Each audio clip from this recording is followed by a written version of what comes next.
This is a kombucha that can get you drunk. I'm making hard kombucha, which if all goes to plan, should come out about 5% alcohol. Of course, this starts off with kombucha, which I'm making with my go-to 10 grams of green tea and 50 grams of sugar for every liter of water. I'll brew the tea in about 500 mils of almost boiling water for 10 minutes.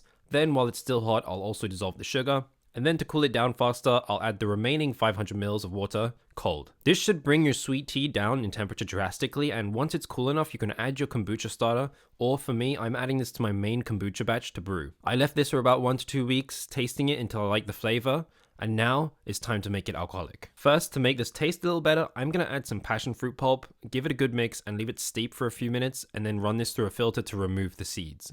You also want to make sure you're using an appropriate size container for this without too much headspace. In order to bring this up to 5% alcohol, I'm adding white sugar and making sure to measure the potential alcohol using this hydrometer. Adding sugar will increase the potential alcohol in the end product, and when I accidentally add too much sugar, I'm just gonna balance it out by adding some extra green tea. Once I've reached my preferred alcohol level, it's time to pitch the yeast, which just means adding the yeast. I'll give it one last mix and then close it up with an airlock to stop outside air getting in, and I let this ferment for about 2 weeks to make sure it was completely dry, which I can confirm with another hydrometer test showing no more sugar left in this hard kombucha. So I can say this is about roughly 5% alcohol now. Giving this a taste, it's sour, dry, and still has a nice passion fruit fragrance to it, but we're still not done yet. In order to carbonate this, I'm gonna add a tablespoon of white sugar along with the hard kombucha in pressure safe bottles and then closing them up and setting them aside at room temperature for a few days. This extra little sugar will act as a little bit more food for the yeast so it can produce a bit more CO2 in the bottles and carbonate our hard kombucha.